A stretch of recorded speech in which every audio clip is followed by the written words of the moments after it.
I was reborn on the day my sister Tilda right and I had to pick our husbands. That was when I realized I could hear people's thoughts. I heard Tilda say this time I'm gonna make sure I grab the best husband first. Then just like that she rushed over and took the sweet guy I had married in my last life while I ended up with the abusive man who used to beat her every day. I laughed to myself. Did she really think the guy I married before was some perfect gentleman? Chapter I was reborn on the very day Tilda right and I had to choose husbands. Across the dinner table sat two men both about the same age. One was Mike Pearson, the older brother who was cold and distant. The other was Phil Pearson, the younger brother but born out of wedlock. He seemed gentle and easygoing. This time I'm gonna make sure I grab the best husband first. A girl's voice echoed in my head. It was Tilda's voice. I glanced at her but she hadn't actually spoken. Her eyes were locked on Phil. I'm definitely gonna steal you away.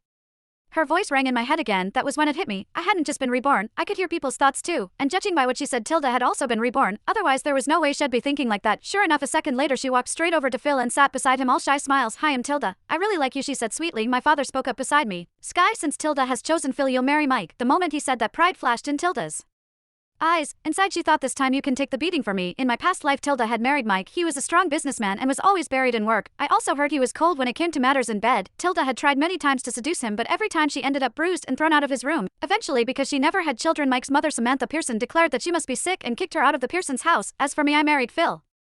He didn't have much influence in the Pearsons but he gave me food, clothes and comfort. He took me shopping, ate with me and went on dates with me, spoiling me completely. Everyone in the Pearsons knew how close we were. Later Mike suddenly died from poisoning and Phil inherited the family business. My status in the Pearsons skyrocketed overnight. Tilda was jealous. One day while I was out shopping she rammed her car into mine, dragging me with her into death. Sure Dad, I like Mike a lot anyway, I said with a smile, walking over to sit beside Mike. I had to admit his presence was overwhelming. The moment I sat down it felt as if a wave of icy air had surrounded me, choking off my words. No wonder Tilda had been beaten so badly in her last life. I tried to hear his thoughts but there was nothing. He didn't think a single word. But when Phil smiled at Tilda I caught his thoughts. Such a pretty little thing. A chill ran through my entire body. Without thinking I grabbed Mike's hand. Even though he had a cold personality, his hand was surprisingly warm. He glanced down at me because of my sudden move. I quickly let go and he stayed quiet. This man looked terrifying but honestly I'd rather stick with him than fall into Phil's poisonous trap. This time I was determined to change my fate. I was going to make money, stand on my own and never rely on anyone. Tilda and I had our weddings on the same day. It had been that way in our last life too. Back then Mike hadn't shown up for the ceremony but Phil came early. Everyone had said he was the more thoughtful husband, and this time it was exactly the same. Phil showed up in a crisp white tux, rushing in to scoop Tilda into his arms. As they passed me, Tilda gave me a smug look. Why didn't Mike come to pick you up? I just smiled. Don't worry about me. Focus on your own life. Her smile dropped, her face darkening. Keep laughing. He'll see if you're still smiling once he starts hitting you. That was what she was thinking as she left with Phil.